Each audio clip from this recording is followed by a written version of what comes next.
You ever run into one of those legal words where you think, yeah, I think I know what that means, but if you had to explain it, you'd be stuck? Well, today we're going to break one of those down. We are talking about restitution. It's a word you hear a lot when people talk about justice, but what is it, really? Let's get into it. So let's just start with the main question right up front. What is restitution actually for? I mean, what's its job as a legal remedy?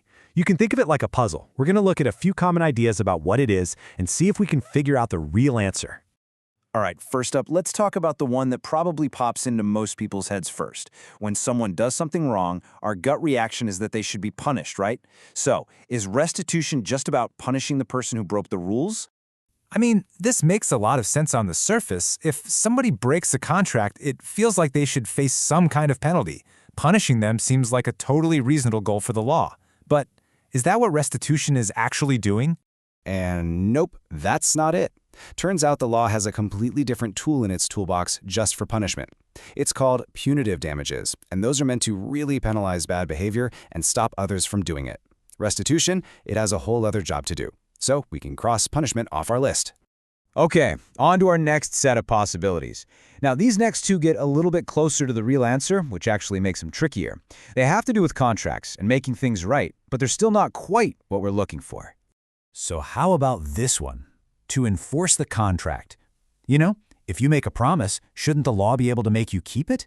Like, if a musician agrees to play at your wedding, shouldn't a court be able to force them to show up and play? It sounds fair for sure.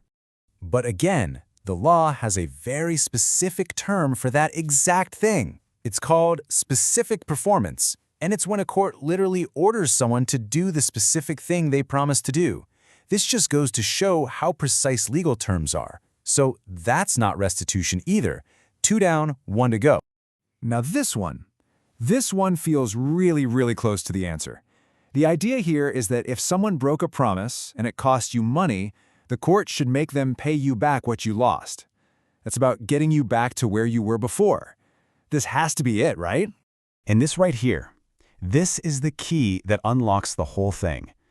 Compensation is all about your loss. Its only job is to look at what you lost and make you whole again. But restitution looks at the situation from the complete opposite direction. It's not about what you lost, it's about what the other person gained when they shouldn't have. And that, my friends, brings us right to the real answer. We've ruled out punishment, we've ruled out enforcement, and we've seen it's not the same as compensating for a loss. So, what is the true purpose of restitution? There it is. The whole point of restitution is to reverse something called unjust enrichment. It's about forcing someone to return a benefit that they got unfairly, a benefit they simply have no right to hang on to. It's not about punishing them. It's about hitting a reset button and making them give back what was never really theirs to begin with. Let's make this super simple. Say you order a pizza, but the delivery driver messes up and gives it to your neighbor instead. Now, your neighbor didn't pay for that pizza, they didn't earn it, it would just be, well, unjust for them to keep it, right? Restitution is the legal idea that says, hey buddy, you've got to give that pizza back, or at least pay for it. You can't just profit from a simple mistake. So now we know what it is, but why does this one little legal concept matter so much? Well, this isn't just some dusty old rule. Let's take a look at why this idea is actually a huge part of what makes our legal system fair. When you boil it all down, restitution works with a really simple but powerful 3-step logic.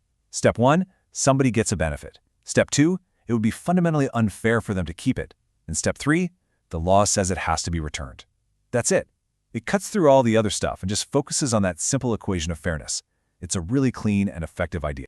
So what's the big takeaway here? Restitution isn't about getting revenge, and it's not even just about covering your losses. It is a powerful tool for basic fairness. It's the law stepping in and saying, very clearly, nope, you don't get to profit from an injustice. It's all about making sure that no one ends up with something they didn't rightfully earn, whether that happened by accident, mistake, or something worse. And that leaves us with something to think about. This idea, preventing unjust enrichment, is really all about fairness. And that's a concept that goes way beyond a courtroom. So where else in our day-to-day lives, in our schools, our work, our communities, do you think this principle should apply? Definitely something worth chewing on. Thanks for digging into this with me.